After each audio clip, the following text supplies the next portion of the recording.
everybody this morning? You made it? Did anybody else have a Matt Morris morning this morning? No, I did, but I'll spare you all the details. I'm here. I got here 7 seconds ago, and it's so good to see you. Here's what I want to talk to you about. I have learned one thing in all of my years in the workforce, and I know what you're thinking. You're thinking, lady, listen, you look like you've got some decades under your belt. You should have learned more than one thing by now. And probably you're right, but the truth is, I know for sure that I've learned just this one thing. See, I've worked in lots of different places. I've worked in retail, I've worked in local government, I've worked in oil and gas and human resources and on a church staff, and I do most of my work at this place called home, where these people expect to be fed all of the time. And here's what I have learned: no matter where I'm working, no matter what the industry, no matter what we're trying to accomplish, there is one thing that is true in every one of those workplaces, and it is this: unity is necessary in order for us to be effective at our work and to actually enjoy our work. I mean, if we want to be really, really good at what we're doing, we need unity on our team. We need to be all in the boat rowing the same direction at the same time, right?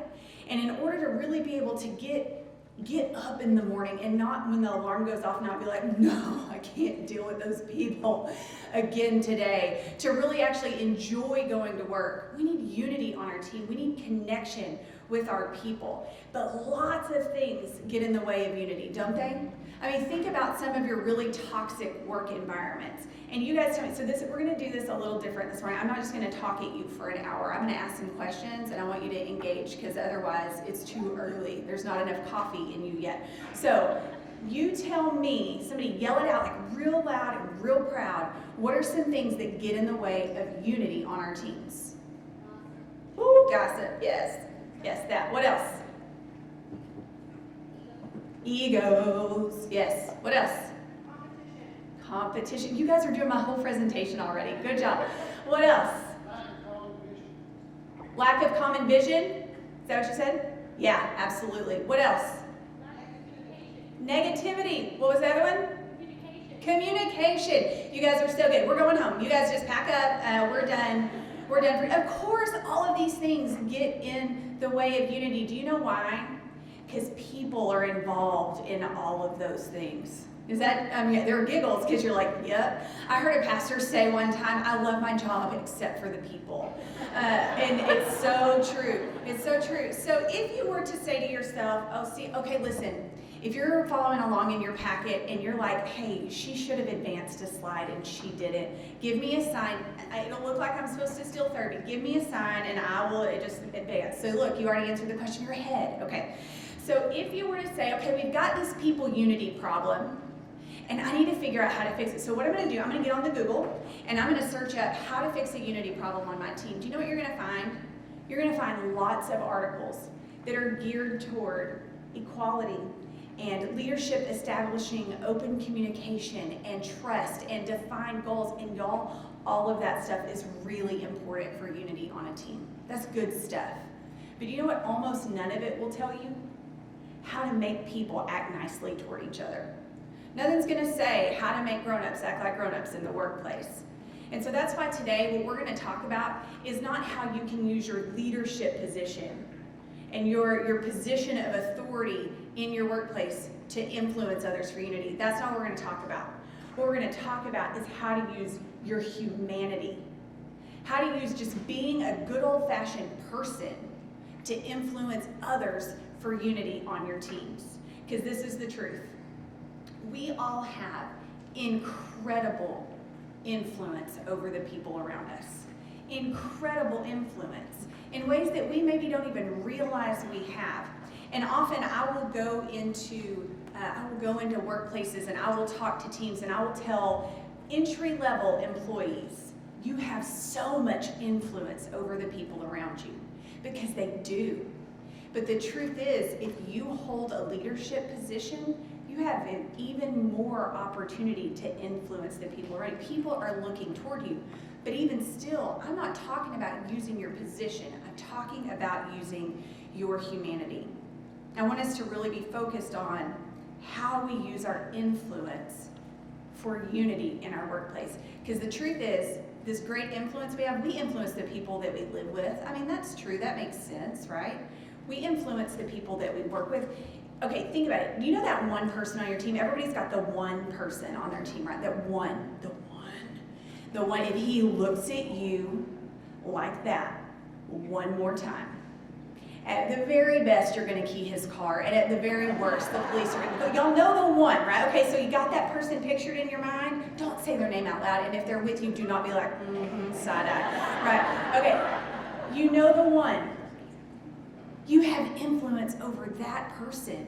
We have so much influence, and we've got to make sure that we are using it for good instead of for evil. The great philosopher Clint Eastwood said it this way.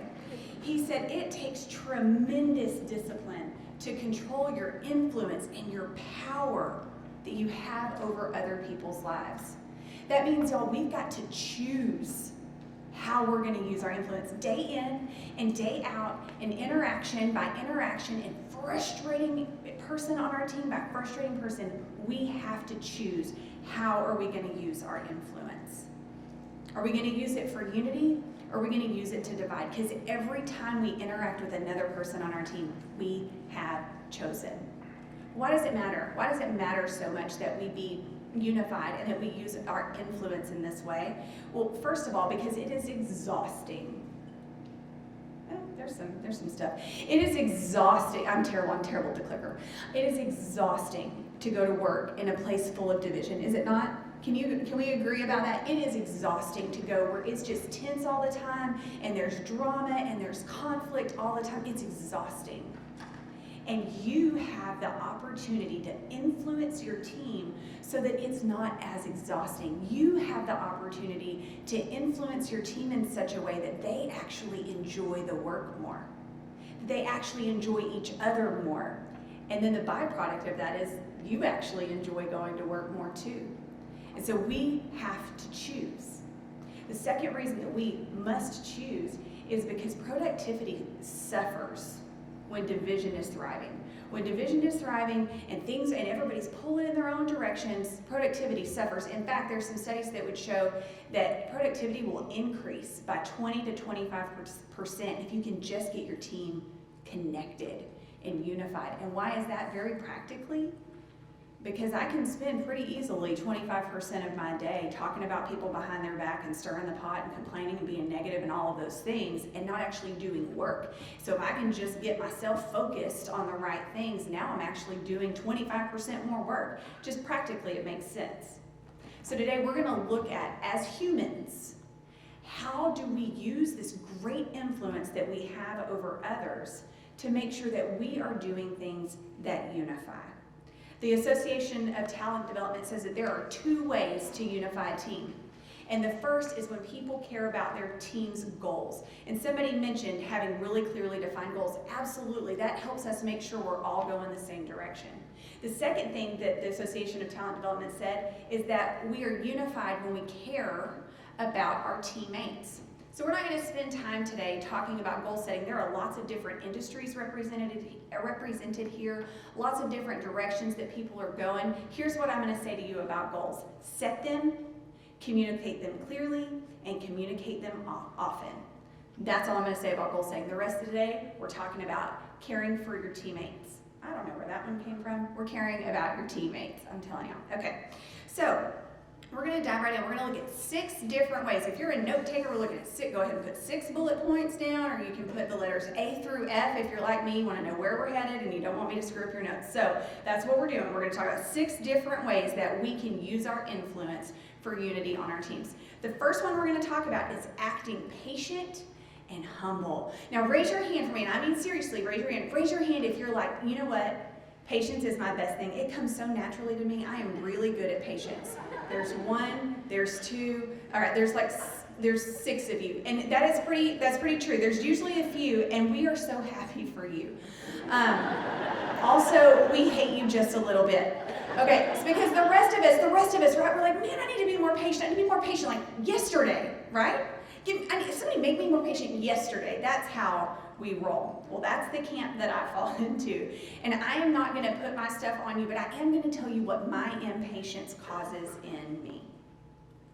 When I am inconvenienced by the people that I work with, when they just won't stink and do it how I ask them to do it, when I ask them to do it, the way that I ask them to do it, and it conveniences me, and now I am impatient with them. Do you want to know what happens? I get increasingly critical. Anybody else? Just me? It's all of us, right? We get increasingly critical of the people around us. And so here's, if I'm being honest, I'm an open book. Here's what it sounds like in my workday. So you guys know, in human resources, if it's not written down, it didn't happen, right? So the documentation is so important. Okay, so here I am, the HR director, needing documentation from a manager on an employment issue. And I tell him I need the paperwork. And he doesn't give me the paperwork. And then I explain why I need the paperwork, and he doesn't get me the paperwork. And I tell him, but here's the deadline for the paperwork, and he doesn't get me the paperwork. And so this is what it sounds like in my office, if I'm being 100% honest. What is his problem? How hard is it to just give, it's just one form. I need a paragraph worth of information. How hard is it for him to flip and get me the paperwork? I don't understand. I've tried explaining it nicely. I've tried explaining it firmly. I've tried asking. I've tried begging. I've tried pleading. I've tried directing. I've tried everything I know to do. Why can't he get me the paperwork? So now I'm impatient, right? And I'm inconvenienced. And then do you know what the next words that came out of my mouth were? He must be too stupid or too lazy to do it. Now, I'm not proud of that. It is true, but I am not proud. Do you think that's the sort of attitude that would really draw people in? You know, like, that's really going to build our unity, our team? No, but we think it all the time, don't we? And here's why. Because in my impatience and in my criticism of others, what I've done is I have taken myself in my own mind and I've elevated myself above everyone else. And now I'm just a little bit better, and my ways are just a little bit better, and everything that I care about is just a little bit more important. Do you know what it is? Do you know what our impatience is? It's arrogance in disguise. I've elevated myself above everybody else, and now I'm like that prideful jerk on the team, and I just think everything about me matters, and nothing that's important to you does. It's arrogance in disguise. Now I want you to do something for me at your tables really quick. I want you to say good morning to someone that you have not said good morning to. I want you to tell them your name, and then I want you to tell them how arrogant people make you feel. You have 30 seconds. Go.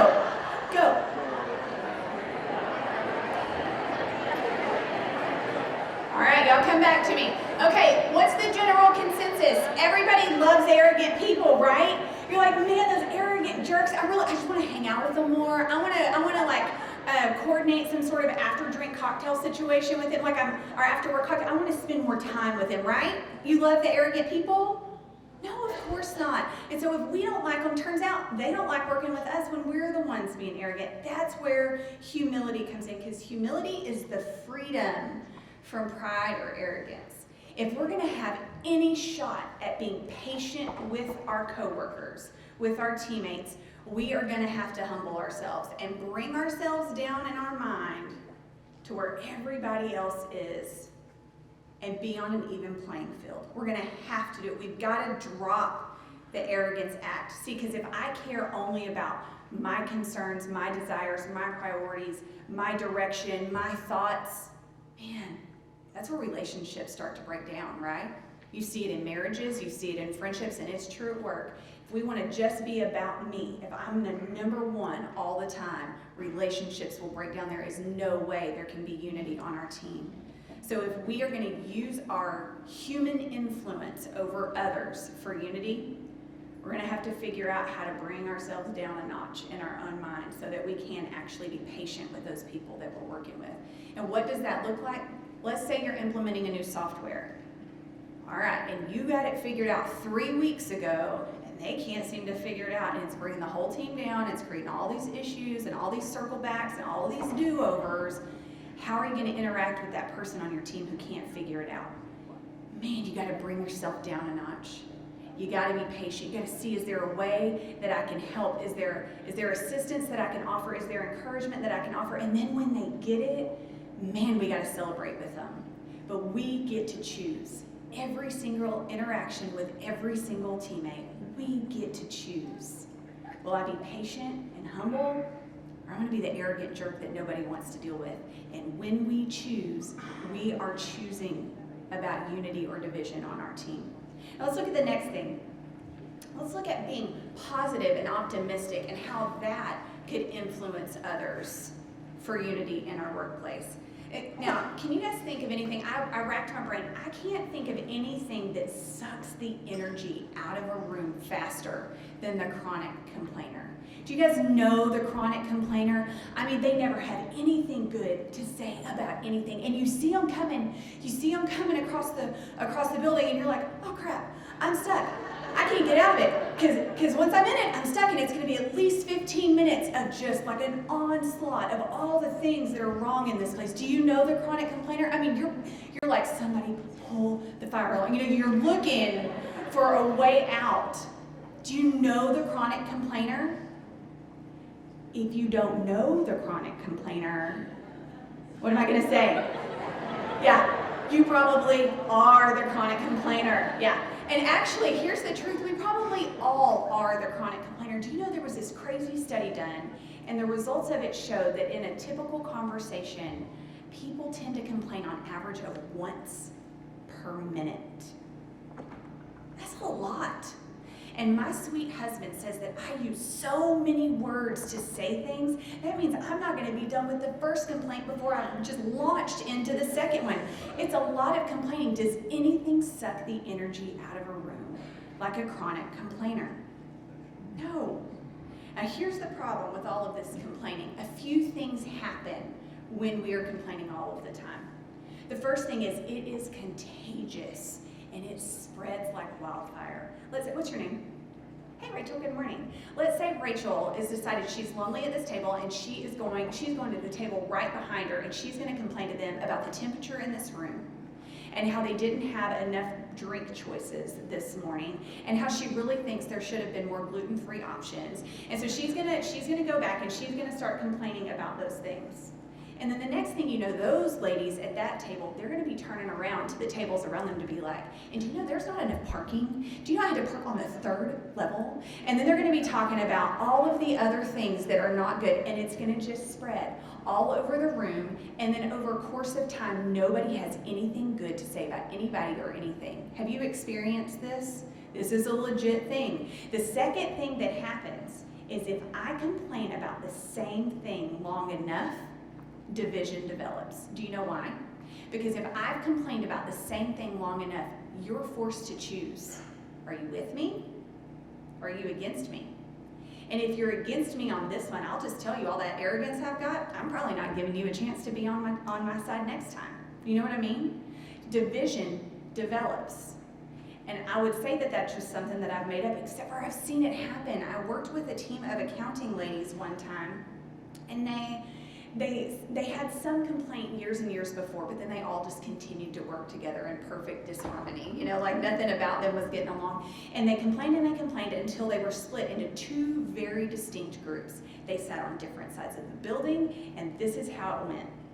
Group A came in the morning at 6 a.m., and they set the air on 60 degrees because they knew that Group B hated being cold. And then Group B would come in at 8 o'clock in the morning, and they would just be ticked off until Group A left for lunch to go work out. And then do you know what they did? They turned the air up to 80 so that they would be hot when they got back from working out at lunch. And the next thing you know, as an HR person, I get to go in and put a lockbox on a thermostat for a room full of grown women who don't know how to just be nice because division had developed. Theoretically speaking, I'm not going to say for sure that happened. I just, yeah, that's ridiculous, right? It's ridiculous. And it happens all of the time. But let me ask you this. Does anybody in this room say to others when they ask, what's your best quality? Does anybody say, I'm a really good complainer? Like that's my best thing. Does anybody say that? No. In fact, we don't even really own up to the fact that we're complaining, do we? We call it by other names. What are some names that we call complaining? Venting, yes. What else? Oh, I'm just going to bring this to your attention that you totally suck at life. Yeah, that's what we say. Yeah, what else? I just need to get it off my chest, right? I just need to get this off my chest, or I'm just telling it like it is. I'm a woman of truth. I'm just telling it like it is. We call it lots of names, and it doesn't matter for 1 second what we call it, because it is negative every single time. Did you say sharing? Yes, I'm just sharing. I'm just sharing all of my thoughts about how much you suck. Okay, yes. So it's negative every single time. Has anybody ever seen negativity really pull a team together? Anybody ever seen that? I've never seen that. I've seen negativity pull us apart and pull us apart and pull us apart till we're ready to cut each other, you know? So if we are like, okay, I see all this negativity on our team, it's for sure not me, it's everybody else, and I need to do something about it. Well, really and truly, the first thing we need to do is some self-assessment and make sure, am I a source of negativity? Am I the chronic complainer? Am I the pot stirrer? So I work in oil and gas, and we don't call it pot stirring in oil and gas. We call it something else. If you want to know what that is, it's a 4-letter word. It starts with S and ends with hit. And I will tell you the whole word afterwards if you want. But do you know the pot stirrer, the one that just keeps it churned up, just never lets it settle out? They're just constantly like, can you believe that she said that to you in front of everyone? Can you believe that he asked you to stay late and work on that? He knew your kid had a game. Can you believe? Anytime you hear the words, can you believe, or I can't believe come out of your mouth, you better bet you're behind. Nothing good is about to follow it. Okay, so that's your telltale. See, we got to make sure we aren't the problem. And the only way that we can do that really and truly is if we control our focus. And do you know why? Because we steer where we stare. We steer where we stare. A few years ago, my husband and I went out to California for the very first time. We were in the San Francisco Bay Area. Has anybody ever been there? And it's gorgeous out there, right? It goes like mountains, highway, ocean, bam, bam, bam. It's gorgeous. Here's what we learned. If you get in the car and you stare at the mountains long enough, you will steer toward the mountains. And then we learned the hard way that if you get in the car and you stare at the ocean long enough, you will steer into oncoming traffic headed toward the ocean. We steer where we stare. It's true in the car, it's true in life. So this is what we've got to decide. What am I going to focus on? Because if we aren't focusing on the right things, we will steer ourselves in the wrong direction. Because if you stare, think about everything I'm talking to you about today doesn't just apply here, it applies at home too. Think about the person at your home, in your family, or that your roommate, and the things they do that drive you crazy. Think about it. You know what it is. You know what mine is? The socks that are left right beside the laundry basket. Right beside it, not in it, near it. Okay, I have a choice to make. Am I going to stare at the socks? Because if I stare at the socks, eventually the socks are the only thing I can see. At work, it's true. And I will not speak for your experience with IT people. I would not do that. But I will tell you that in my career, the IT people have been the ones that I personally have struggled with the most. And I'm certain that it's not any of your IT people or you if you are an IT person. I'm certain that it just is the few select IT people that I have dealt with. But I really struggle with the IT guy. Do you know why? Because I'm convinced that they taught condescension 101 before they ever said, here's how you turn on a computer. And so this one IT guy in particular, every time I called him, he would come to my office, and do you know what he would say to me? What did you do? What did you do? Is it plugged in? Is it turned on? Did you turn it off and turn it back on? Yes, I'm not a total moron, and I didn't want to call you. I did everything I knew to do before I called you. So you're here because I've done all of those things. So I struggled with the IT guy. He makes me feel stupid. He makes me feel useless, and I hate it. So I get to choose. You always get to choose. I get to choose what I focus at. What am I going to stare at in that IT guy? Am I going to stare at the fact that he is rude and hateful and makes me feel small? Or am I going to focus on the fact that he brings value to the organization? He actually brings value to my life. As much as he gets under my skin, he brings value to my life because he can fix a problem I can't fix for myself. See, we've got to choose when we're looking at those teammates that drive us absolutely crazy, the one. We've got to choose what we're going to stare at. because eventually it will be the only thing that we can see in them. So I want you to practice for just a second at your table. I want you to think about, pick somebody, maybe somebody that you haven't already talked to, and I want you to think about what drives you crazy about someone at work. Don't say the name, and if they are with you, pick someone else. But what is something that drives you crazy about someone at work? Do that, and then we've got a follow-up question. Go.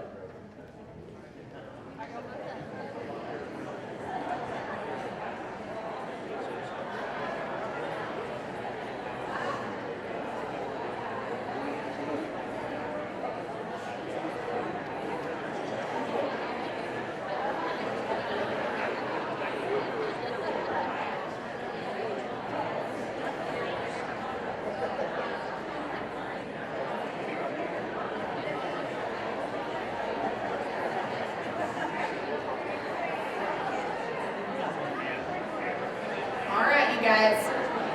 All right, now that you've got it off your chest, you've gotten to say it, you vented it, right? You're not complaining, you've just spoken the truth. Now I want you to say, instead of that thing, brainstorm one good quality that you could focus on in that same employee. I know it's going to be much quieter now. I want you to really think about it. And then tell the person next to you, all right, instead I could focus on this. Go.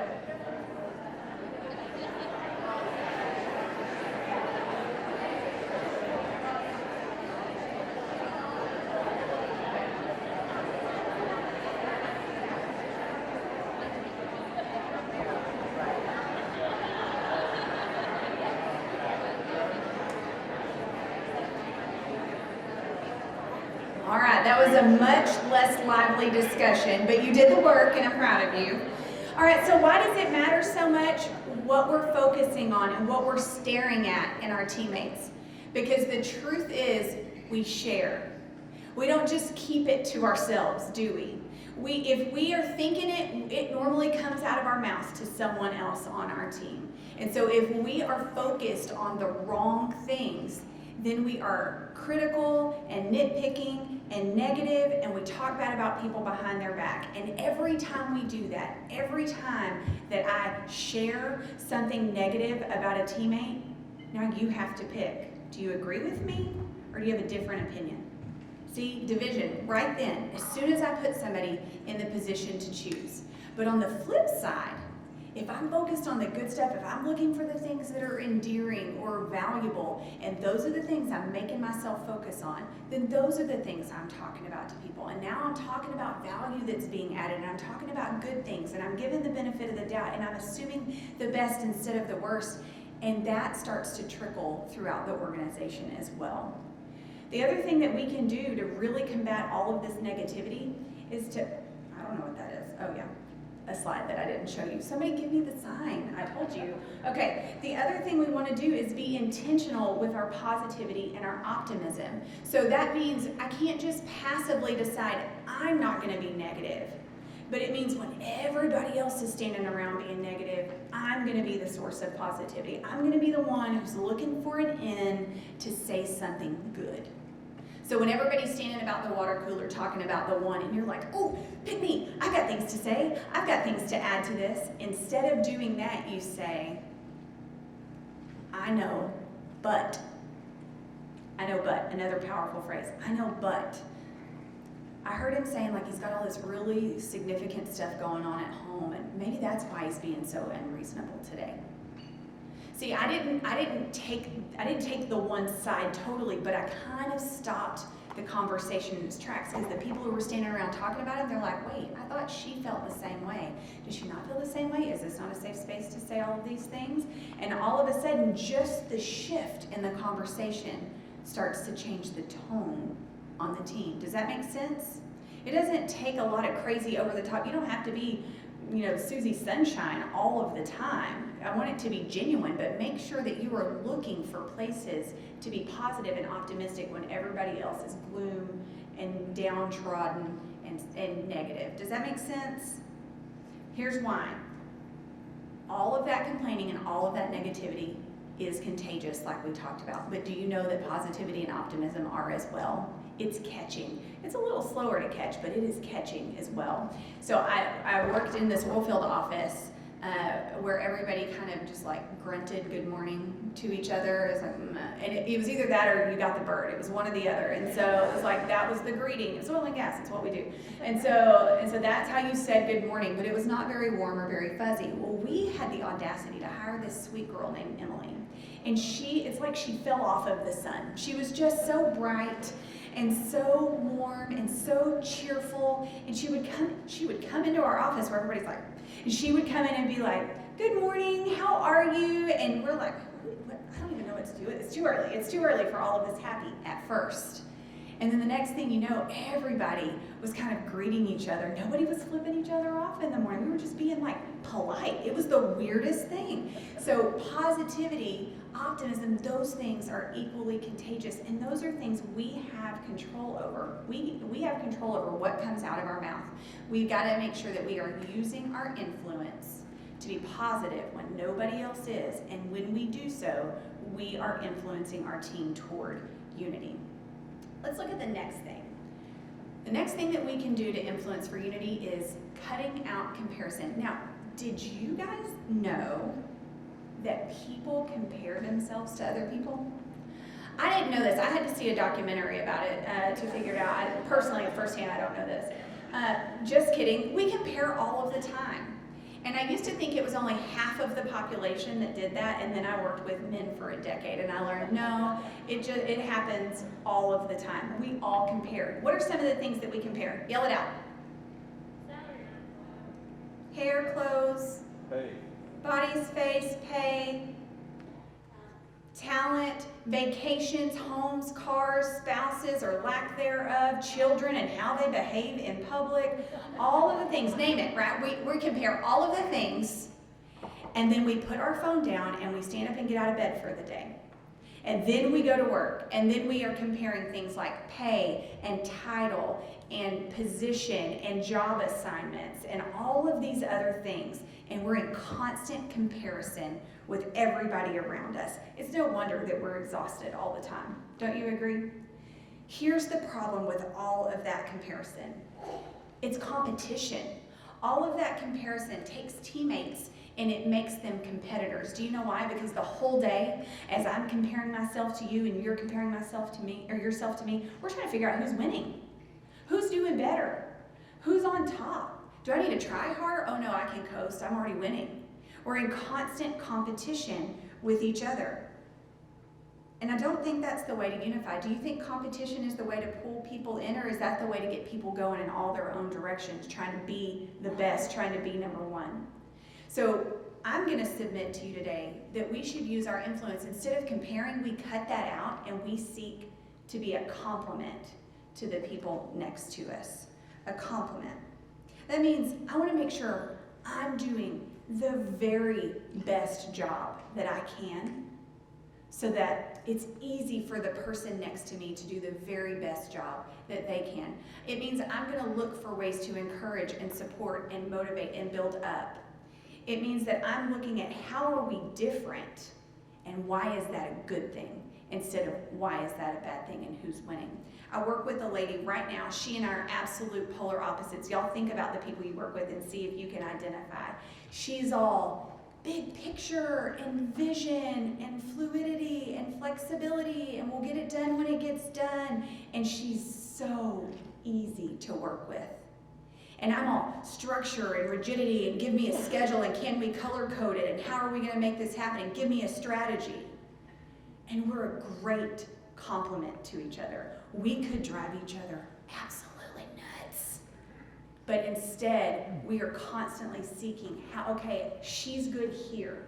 How can that make me better? I'm good here. How can that make her better? So when I'm like, I just don't know when we're going to have time to get to this. I know it needs to be done, but I don't. She's like, what about the 15 minutes we're sitting in right now? Oh, well, that wasn't on my schedule. I guess we could do it right now. And it's got me thinking about things differently. And when she's like flitting around, doing all this stuff, and I'm like, hey, we were supposed to be leaving 3 minutes ago. And she's like, oh, well, okay, yeah, we should totally do that. We're making each other better. We're seeking to be a complement. And that is something that you can do on your teams as well, because when we're a complement to each other, It's better for the whole team. We're working with each other instead of against each other. So I want you to think about this for a second and just think about it in your work setting. How could people be a complement to others? How could you be a complement to the other people around you? I don't want you to call it out. I just want you to think about it for a second.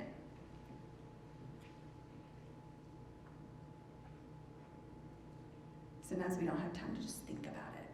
How could we be a complement to one another?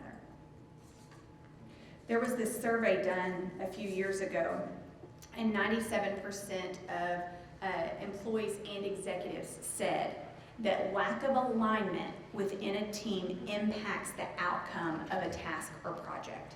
Lack of alignment impacts the outcome of a task or project. Would you agree with that? You think that's fairly accurate? We've got to be aligned if we're going to accomplish what we've set out to accomplish. Well, here's my question. How in the world can we be aligned with our team if we are in constant internal competition? It doesn't work.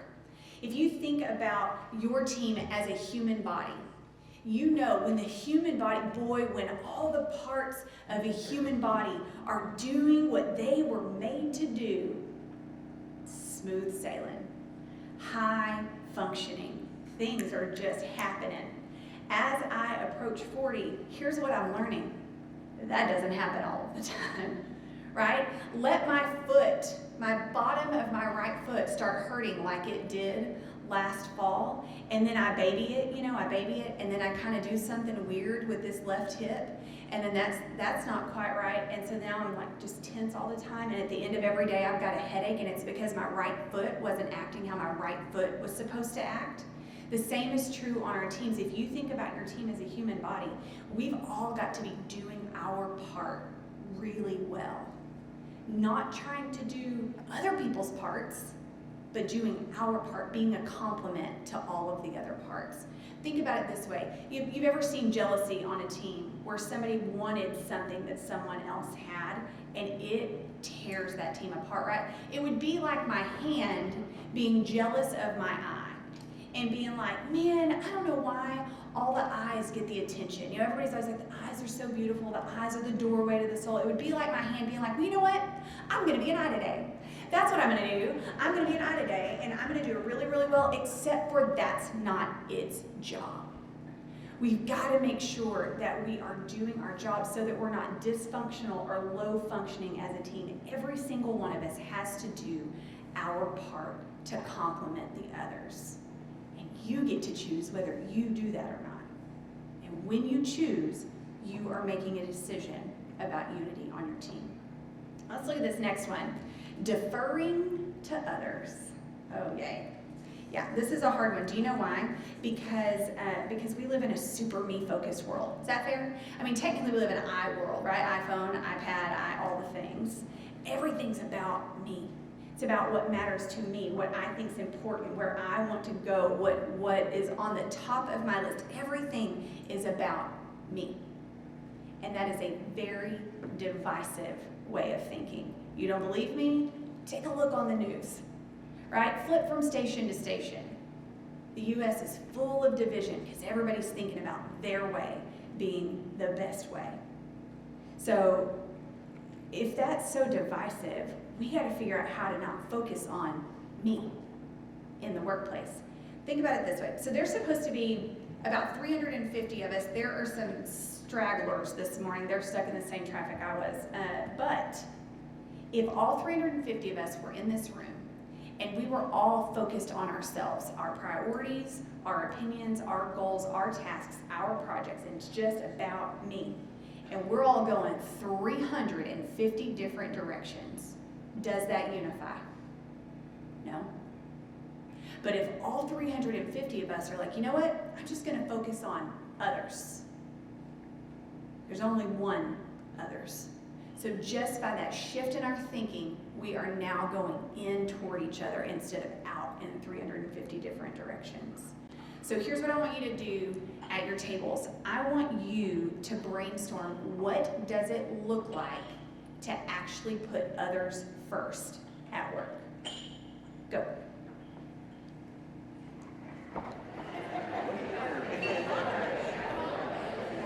y'all come back to me. Designate a mouthpiece for your table, and somebody tell me what are some of the things we can do to actively put others first at work. Ask questions. That's good. Consider what? A time. Oh, being considerate of time. So if you have a meeting scheduled, you by goodness make sure you're there on time. They're not waiting on you.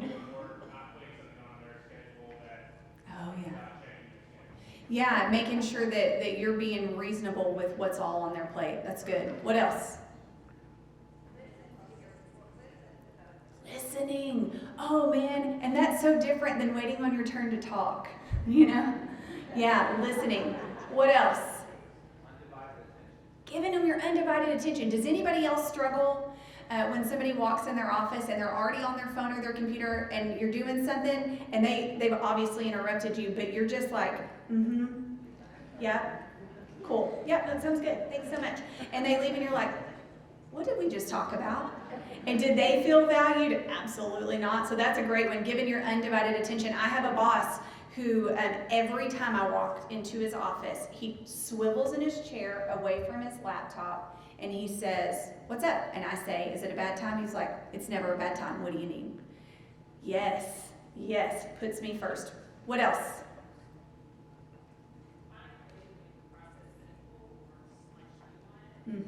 Finding a way to make the process simple or streamline it instead of making it more complicated. Have you ever stepped into a process and been like, well, that was 13 steps more complicated than it had to be? So trying to make it as simple for people and as streamlined. I'll give you a great example of that. So Emily has planned and orchestrated this whole thing. I know she had a team, but she's the one that's emailed me stuff.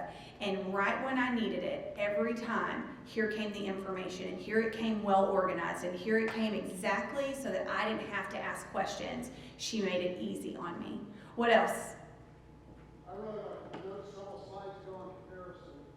My job is to make others look good. Your job is to make others look good. And actually that's all of our job, but we tend to, if we go back, we tend to be all about how do I make myself look good. And the truth is when we make our teammates look good, we're making the team look good.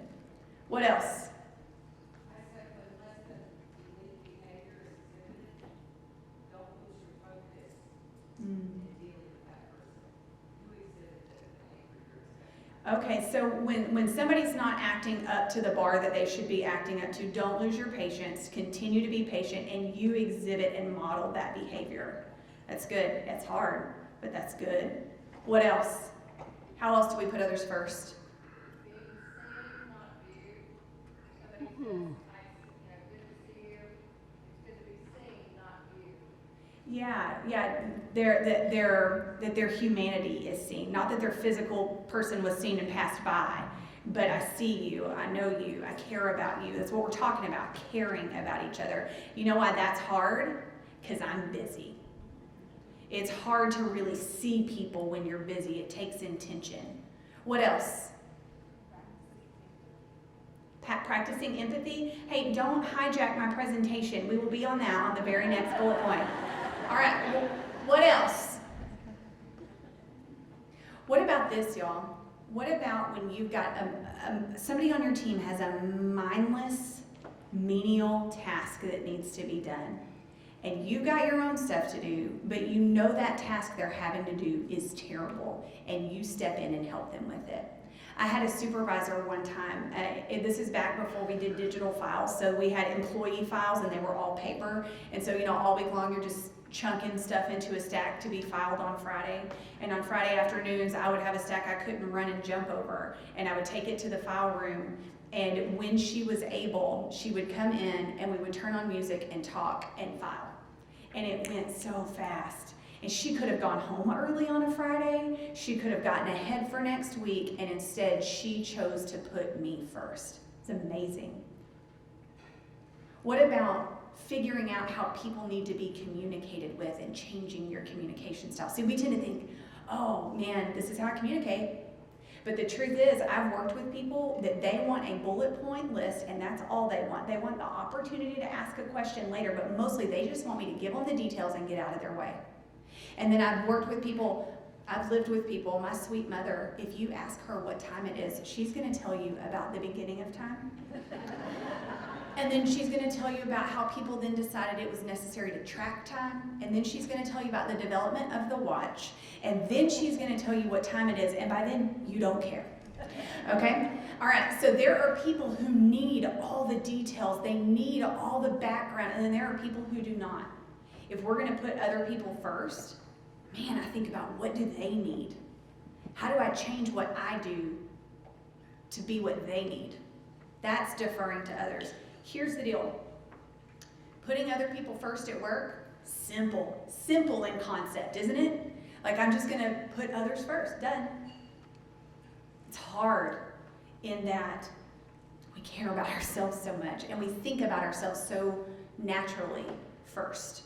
So it's gonna take intention on our part. It's gonna be setting up systems or accountability or reminders for ourselves that I've got to be thinking about other people before I think about myself if I want to use my influence to unify this team.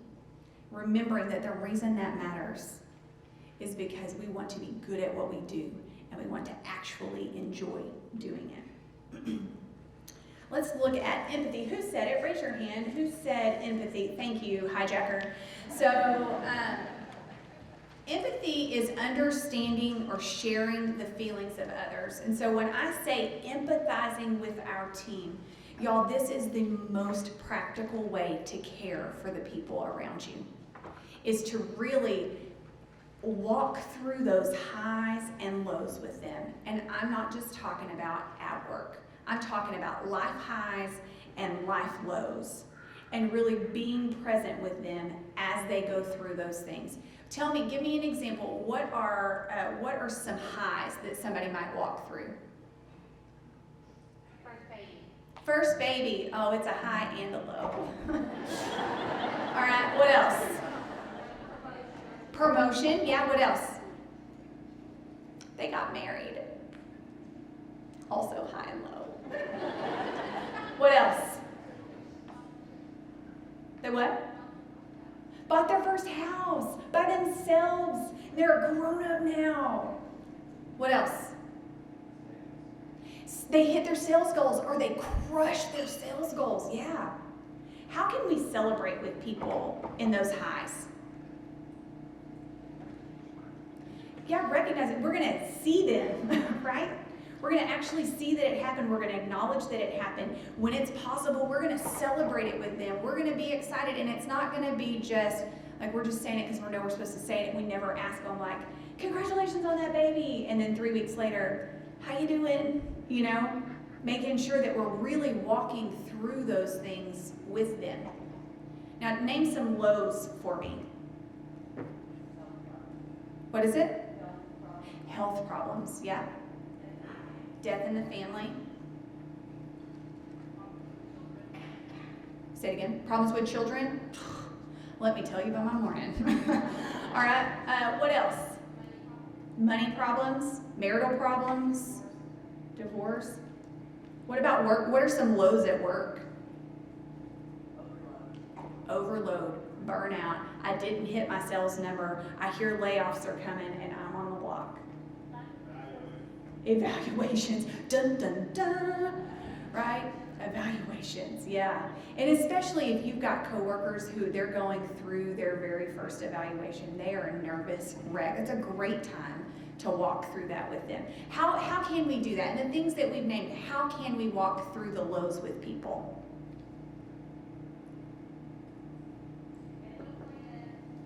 Hand on Kleenex. Be present.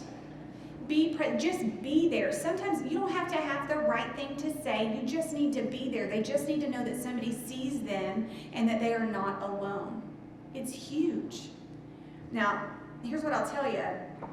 Sometimes, if we are going to share and care about other people's feelings, we're going to have to put our own aside.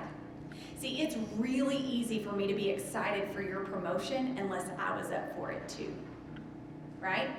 And then I've got a choice to make. Can I support you? Can I be excited for you? Can I help you do that new job well? Or am I going to talk about you behind your back and how that should have been my promotion because I've got tenure and I've got experience and they don't know what they're doing?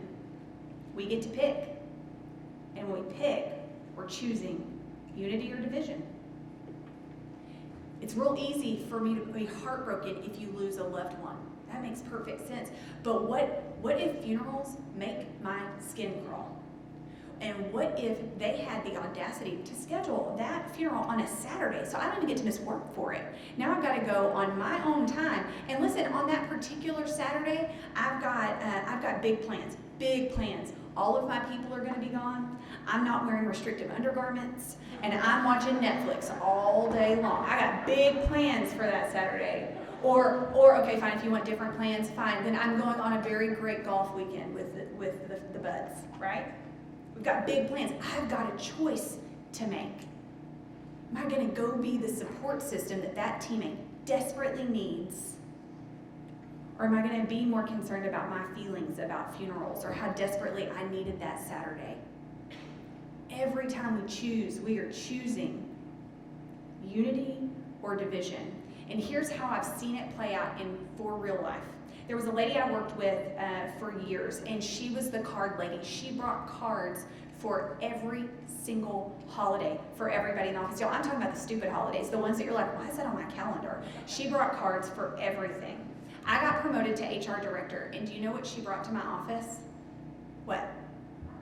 A card? No, she brought a plant. So she goes, but here's the deal, she didn't just rifle through her card drawer and find a congratulations card. She went out, she got a plant, which I was certain to kill in very short order, but she went and got a plant and she brought it back and she said, Ashley, I am so excited for you. This is amazing. She went out of her way to celebrate that high with me. Now, was that isolated? Maybe. But see, 8 months before, her husband had died.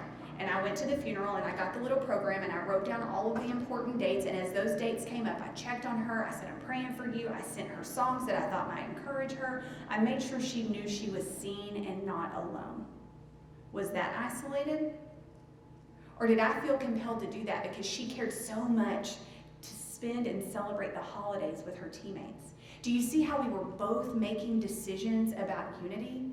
That didn't mean we were best friends. We didn't really hang out after work. We didn't do social things together, but we cared for each other as we empathized through those highs and lows. The other thing, the last thing, this is number 6, letter F, for those of you who are type A. The last thing that we can do to bring an influence of unity on our team is to foster resolution. Can I get somebody to testify that there will be conflict at work because people are difficult?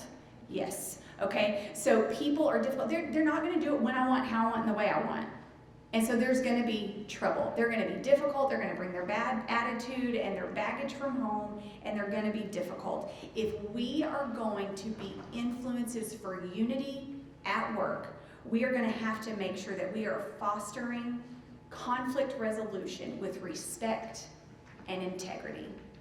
And here's how we do that. One-on-one. But how often do we actually do it one-on-one? I mean, for real. Y'all tell me, how hard is confrontation? What's so hard about it? Feelings. Yeah, it's uncomfortable. Not knowing the outcome. What else is hard about confrontation? I mean, it just makes me... Yeah, you have to define your goals so you know where you're headed. You have to be seeking actual resolution of the issue. That means I gotta think ahead and I just can't react out of my emotions and how I feel right this second. We want to make sure that we're not going to address conflict while we are still mad enough to Tanya Harding somebody, you know?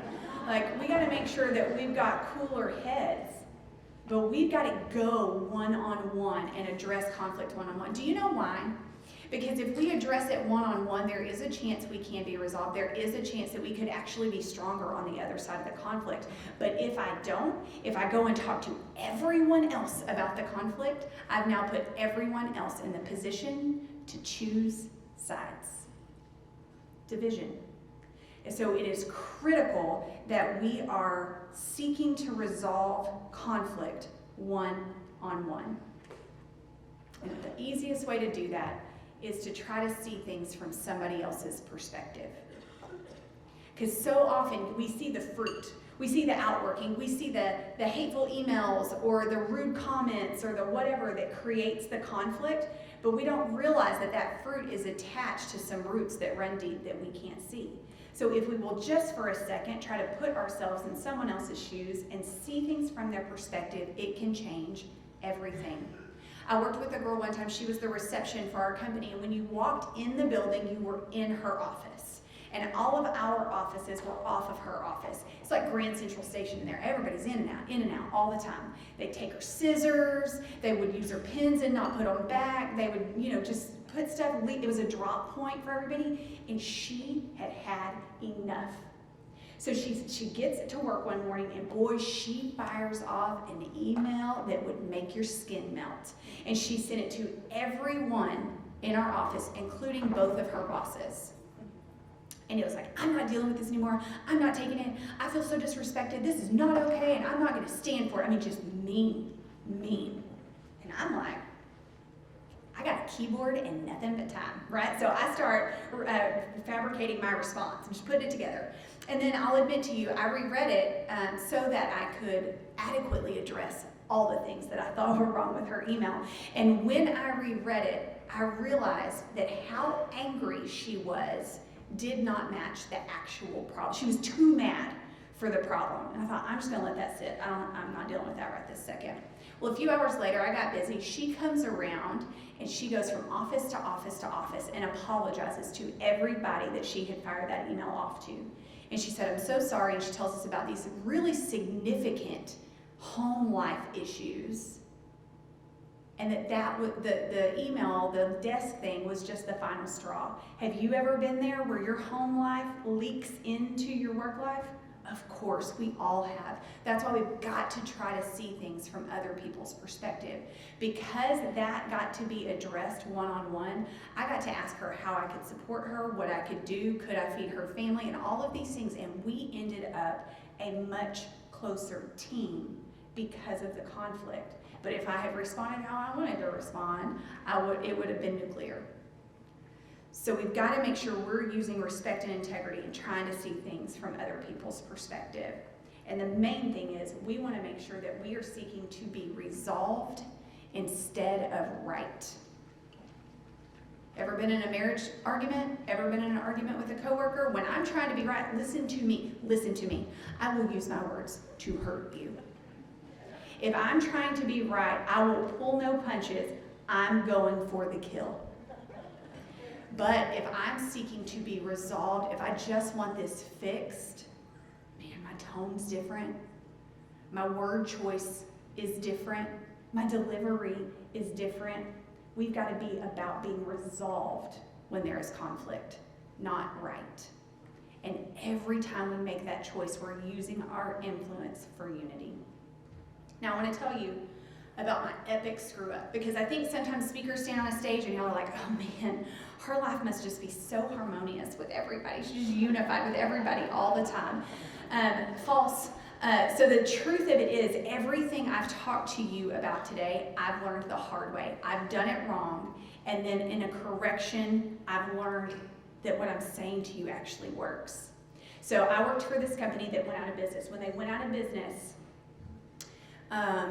we went out of business one day, and there was this company out of New Mexico that had like 10 employees that did similar work, and they hired all of us. So we worked for one company one day and the new company the next day. And that sweet contingent of people out in New Mexico had no safety department, no HR department, nobody telling them what to do. And now all of a sudden, they've got all of it. How do you think they felt? They hated us. And I recognized that for about 6 months, and I was really gentle and kind and patient, all the really good things we've talked about, and then I was done. And then I did all of the wrong things. See, in my impatience, all that stuff followed behind. Now you need to know I'm extremely type A. I'm a sicko that when I do something that's not written on my to-do list, I write it down first so that I can then mark it off. Do you know? Okay. So it goes without saying that if I don't mark anything off in a day, that's like the cardinal sin. It's a really bad day. And I went home one day and I had marked nothing off. I had more to do that day than I could do in 3 days, and I had marked nothing off. Do you know why? Because for 9 hours, I even skipped lunch. For 9 hours, I went from office to office to office.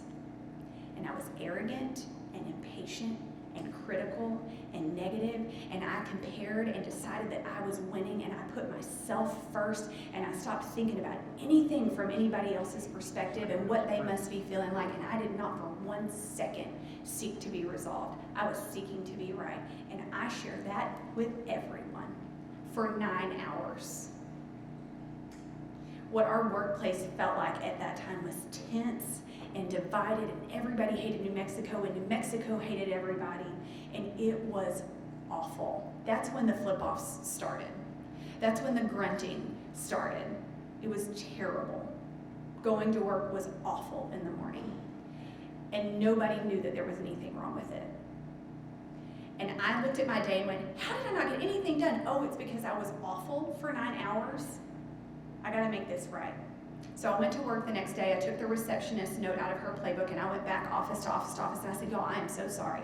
I spewed my stuff all over you. It was unfair, it was unwarranted, and it was not okay, and you have my word, I will never do it again. And they were like, I don't even know what you're talking about. Like, our culture was so broken. They were like, you were right. But here's what happened. In 2 weeks, walking into the office every morning felt completely different. Just being willing to say, hey, I screwed up. I'm part of the reason it feels like this. I'm sorry. Changed the dynamic in our office in 2 weeks. Y'all, we have so much influence. So much influence. And so it is my hope that as you go back to your workplace and you seek to use your influence and your humanity to bring unity about on your teams, I'm hoping you're going to do these things. You're going to act patiently and humbly and be positive and optimistic and cut out comparison and put others first and empathize those highs and lows and be intentional about fostering resolution. Because when you do, you're making a choice for unity. And it matters big time, because unity really does begin with you. Now, what questions do you guys have for me? And also, Matt, can you help me figure out over there? Yeah, absolutely. Certainly. Okay, you pointed at me. What were you going to say?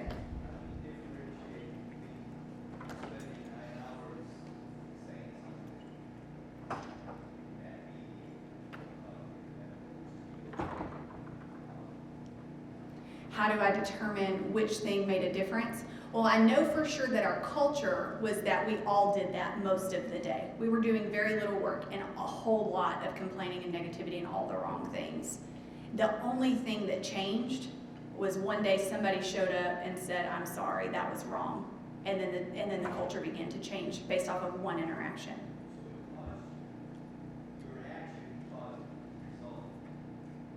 Yeah, my screw up. And so that's the beautiful part. If you've been the source of all the wrong things, you can actually change it today. You can actually change it today and use that to flip the script and influence for unity. How's the best way to work with someone who doesn't take responsibility? Man, y'all, this is a big one for me. So if you are like, I know the answer, shout it out. We're all here together. Because I struggle when people won't pull their own weight. I think sometimes it's trying to figure out why. Is it a lack of understanding? Is it burnout? Is it something that they don't have control over? As a leader in the organization, is there something I can do about those things? But normally I get so focused on the fact that they're not doing what I think they should be doing, or they're not pulling their own weight, that I stop looking for the why. And the why is huge. Once you know the why, you can do something about it. What's the best approach for dealing with a negative person at work? Positivity, positivity, positivity. When you are sick to death of being positive, keep doing it. It's contagious. And if you're in a leadership position, and when I go and do leadership training, I will say this: if you've got somebody who consistently will not get on the board and you've tried to rehabilitate them and they won't, that negativity is a cancer on your organization. And even if they're an incredible performer, you've got to weigh the cost.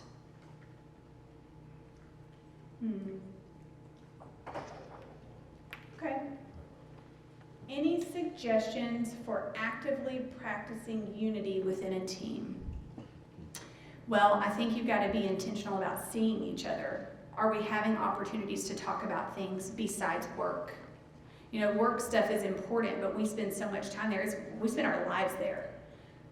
So we need to be sharing our lives with people. And sometimes in a leadership position, we feel like we can't do that. No, we need to be the first one modeling that, because what we are doing is informing everyone else of how they should be interacting with each other. So being intentional to share life. Other questions? Yes, ma'am. How do you, if I am the person that is causing change, I know that I am, if my ego or whatever is stopping me from getting over that, how do I self-assess? She said, how do I self-assess if I'm the problem, if I'm the one with the ego? I know I'm the problem. What do I do? I'll be real honest. When I realized it was me, the only choice I had was to swallow hard, pull up my big girl panties, and go and fix it. I mean, really, at some point, it really is just going, this is what it is, and if it's ever going to change, I've got to be the one to change it. The truth is this: you're not ever going to change other people, right? But you can use your influence for unity. And if you're using it for division, nothing's ever going to change. It's never going to feel different. But if you gut it out and you make the choice, I'm going to go and I'm going to change the way I'm interacting with people, there is the potential. It changes the tone and culture of your organization. Because fires start all the time with a single spark. All the time.